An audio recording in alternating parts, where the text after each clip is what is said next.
Greetings from the right coast. This is Mad Shad.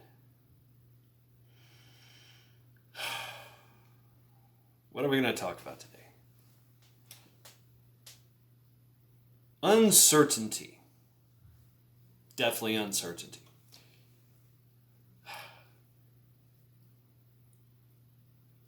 As preppers, we're constantly searching for intel, credible intel, not so much critical intel. We do a lot of that. That's just we like to keep abreast of things. Even as just normal people, we check the news, we check the weather. Definitely check the weather. We always want to be on top of things. Is it going to be cold today? Is it going to rain? And so we're always looking for that forecast. In this day and age, especially in the politico freaking weather forecast, it's very murky, and not only is there a clear and present movement to stop that and to actually to stop access to deny access to this intel, there's also a very, very transparent propaganda.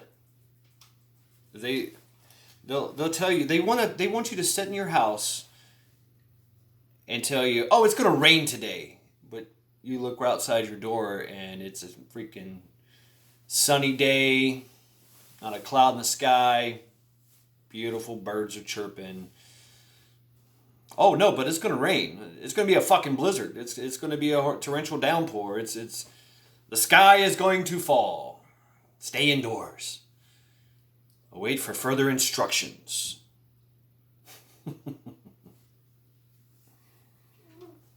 We can't do that. We have to make our own decisions about things. And just like the weatherman, but weatherologist, I get it. I've tried to look into that as well. I tried to learn that. It's not an exact science. It's really not. And neither is Politico. So, hearing a lot of reports and diving into all these possibilities, some of which have merit, some do not. But the latest one where Lizard Lady actually asked the five-sided building to basically ignore the commander-in-chief in his last hours, in his last days as commander-in-chief.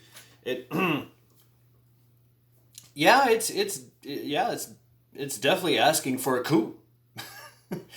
It is, and that would explain a lot of why. Now, mind you, the five-sided building basically said, no, we can't do that. We're not going to do that. As unconstitutional. You cannot ask us to deny. We take our orders from the commander-in-chief, not from your fucking lizard face ass. Okay, and here's why. So they were tactful about it. A few were. One was. The others, they were just like, who the fuck are you to tell us what to do? No, you don't. You are not El Presidente. So you do not get a say. Now, if you run back to your little freaking building with all your little other fucking people and sit in that fucking room and make a decision, then and only then can we do something. And of course, we all know how that goes. But essentially, yeah, there was an actual, really just, hey, would you mind doing this coup for us? Would you mind just ignoring everything that your boss is telling you what to do? It's like being on a job site and you're building a house and you're a subcontractor and you take your orders from the contractor. The contractor says, "Hey, go in there and frame that building to these specifications." Oh, okay, fine. Hey, group, hey, gang, grab our hammers and grab your stuff and let's get in there and bust this thing out. Okay, great. Now along comes a plumber and says, "No, no, no, no, no, no, no, no, you can't do that. No, no, I'm going to ask you not to. I'm running the show now. I don't want you to listen to the contractor or the subcontractor who is your boss. I want you to listen to me. I'm the plumber and I know what's going on. Okay? I want you to go ahead and do it this way." Even though the plumber has no fucking idea how to frame a house, how to pour a foundation, whatever. You get my point. In the military, there is a rank structure, and it is very concrete.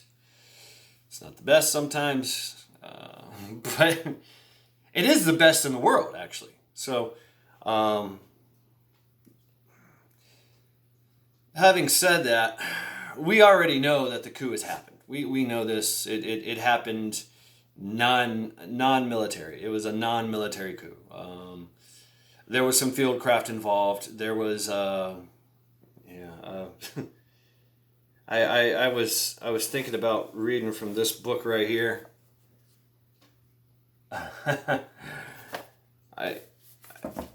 There's a lot of fieldcraft in there. Now, mind you, this book was written in 1961, and it was a compilation that was made from a whole bunch of other books that went into that. Obviously, the SAS had a lot to say in it. The things we learned from World War One, World War Two, on throughout history. Sun Tzu is even quoted in this book. So, and it's not so much a kinetic book. It's more along the lines of winning the hearts and minds, of pushing people, of influencing things, and that is a lot of fieldcraft. There's other books, I'm sure, with the committee in auditium, the National Soup Association. These people, they have other books and other tradecraft, fieldcraft stuff that they employ, and they have, and you can look this up, throughout world history, every conflict, this has been used. And not only by us. We learn by watching the world, by watching China, by watching Russia, by watching Tehran, by watching Syria. The things that go on in the Middle East, you Afghanistan and Iraqi vets can verify this. There's a lot of shit going on there, and they've been doing it for thousands of years. And it is some deep stuff. Everybody's. And that's another thing, is fear. Using that fear against us because we are uncertain. We are uncertain of what is going on. And so what do? We look for answers. What happens when we look for answers? Somebody tells us answers. We find them. We find them over here and go, "Oh, okay, great. Thank you so much for your info." What? What's this? What'd you say? But this guy just said this. Now you're saying that? What? I don't understand. Well, who am I fucking supposed to believe? The best way is to look at all of them and make your own decision. You have to be able to build a picture from many brushstrokes, and all those brushstrokes are the intel points, and that's how it works. And that's with anything, because there's so much subterfuge. There's no clear defined answer. Sometimes there is. Sometimes there's clear intel. This is one of these clear intels, and it's all over. I'm sure you're hearing about it all over. New York Times, and then it's blowing up the internet. But what you're not hearing is, which we have actually, is that Trump didn't go to the White House. Like after his little speech in D.C., poof, he was gone. He was gone. He was gone, and reports may or may not confirm that he went to Texas. And he may or may not have been on the Doomsday plane. That's the plane that it's not Air Force One. It's Air Force One alternate. Plug to Monkey Works and Rip Curl because he turned me onto this. And this he paints a definite picture of movement and that's what you want. You want movement. So in Sun Tzu's thing, in Sun Tzu's Art of War, you want to, if you're weak, you want to present yourself as being strong, because perception is deception. So if I'm weak, if I'm busted, if I'm dying of cancer, okay, and the enemy's coming at me, I'm gonna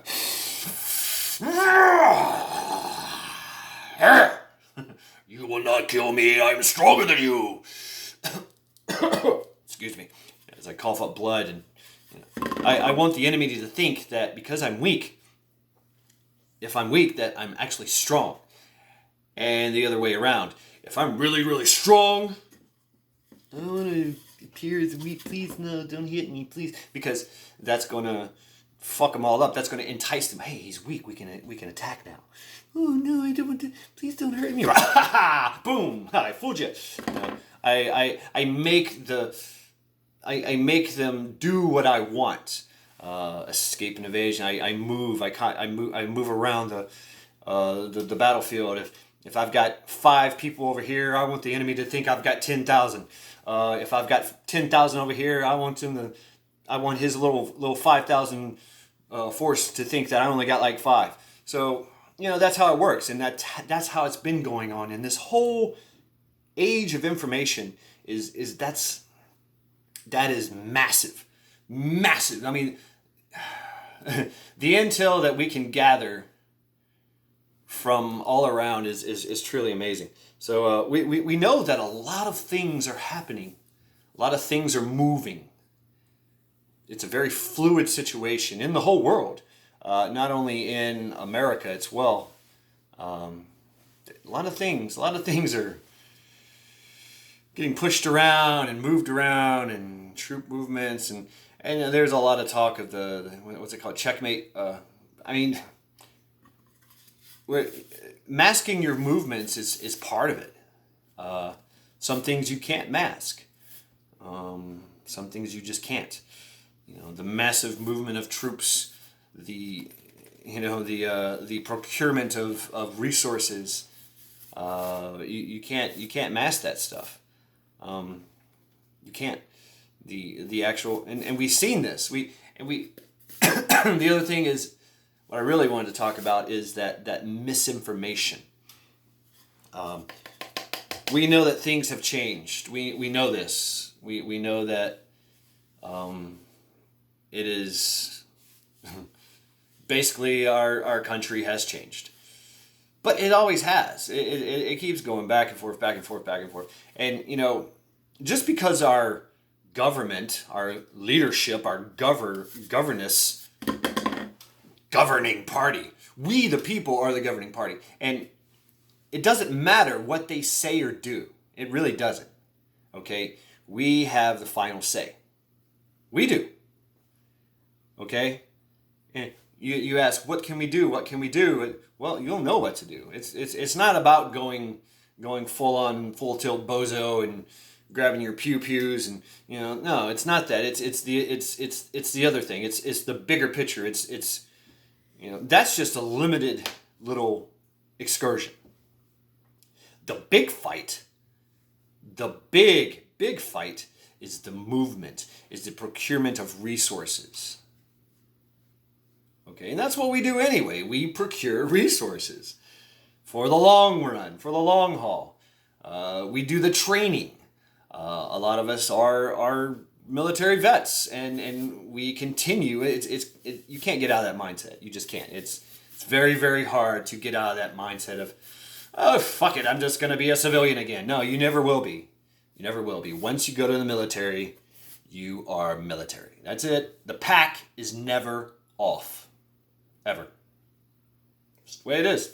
So, I know I've tried. I actually tried. I actually tried to take the pack off. I can't.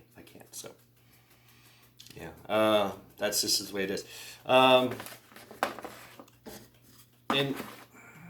whether you're a sheepdog, lone wolf, or a freaking hyena, they're out there too. So, a lot of that happens.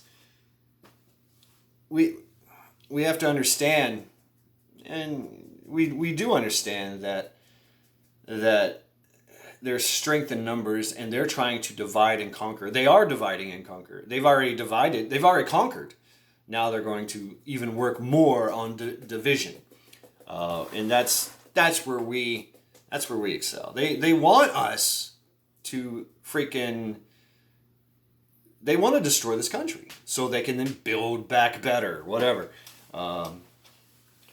We're seeing it with the whole censorship thing. It's happening.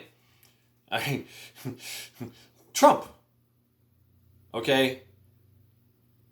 He is so. I mean, throughout the world, everybody, when he talks, people go, "Huh? What?" Even if they don't like it. Some people listen just to hear him say some fucked up shit. I mean, it's entertaining. He has been banned. Twitter, Facebook, all that shit. So social media is dropping him. Like, boom. Nope.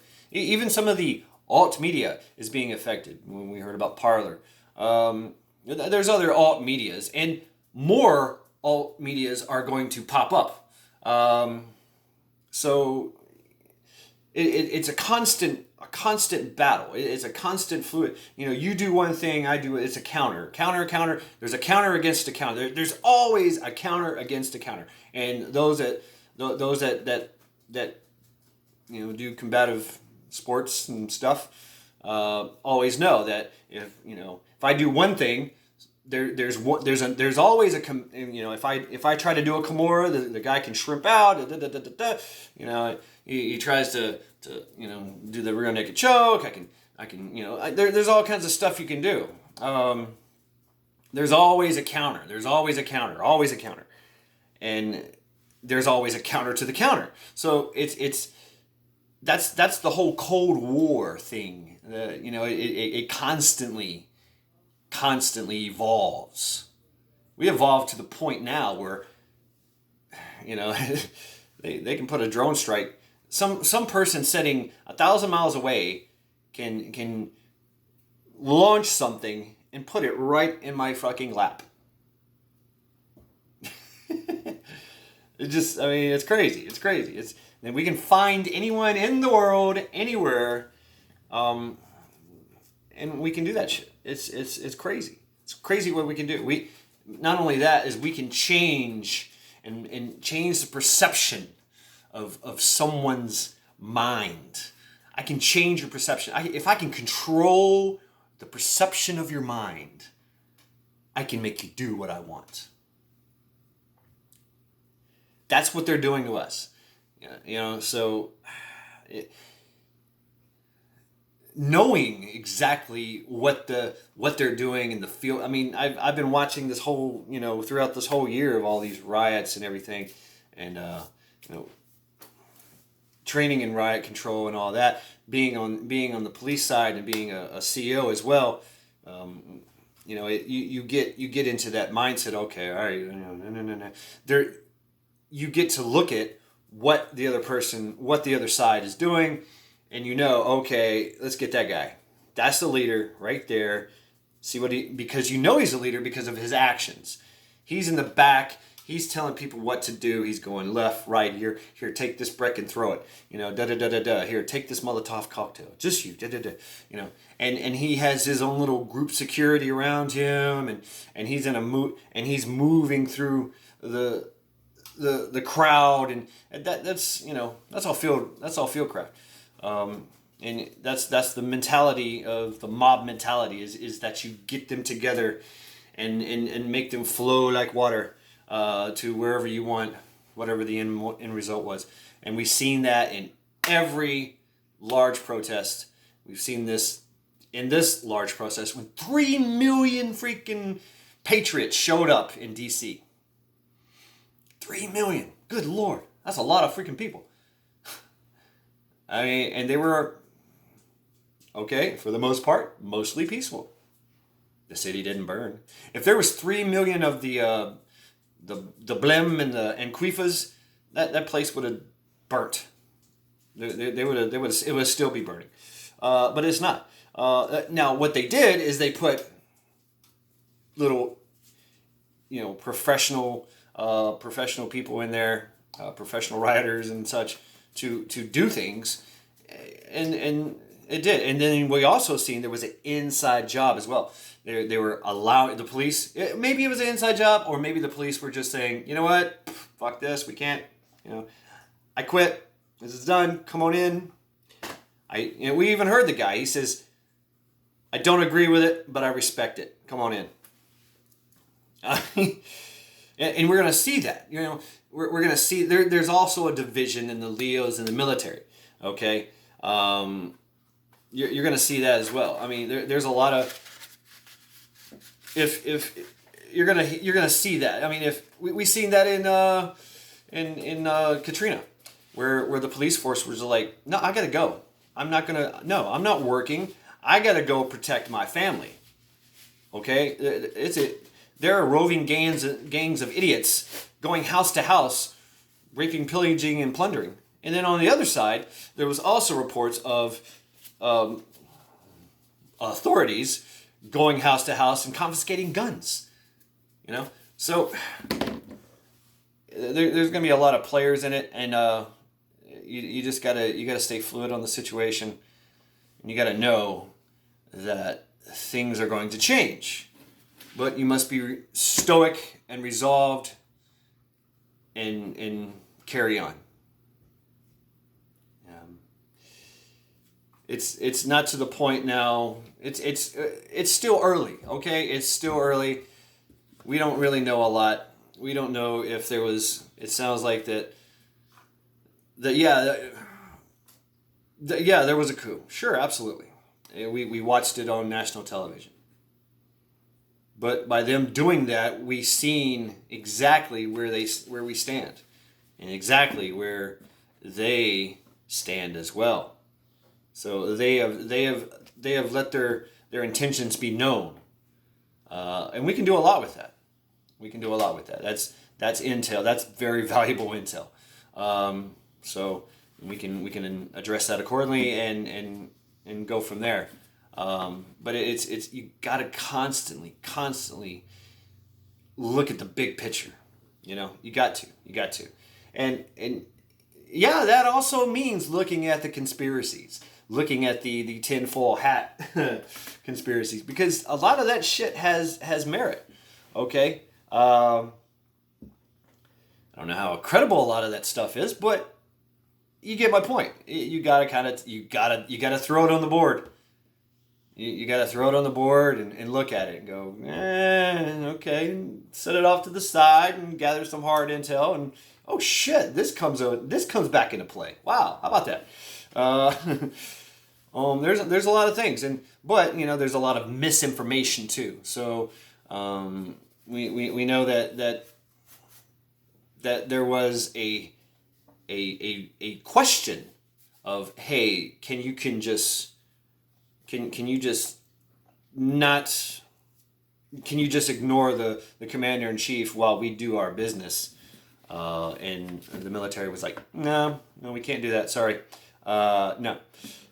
And then we also know that from the commander-in-chief's point that there was a lot of moving around going on, because wherever he goes, there's a huge area of huge contingent of all kinds of resources and people that follow him.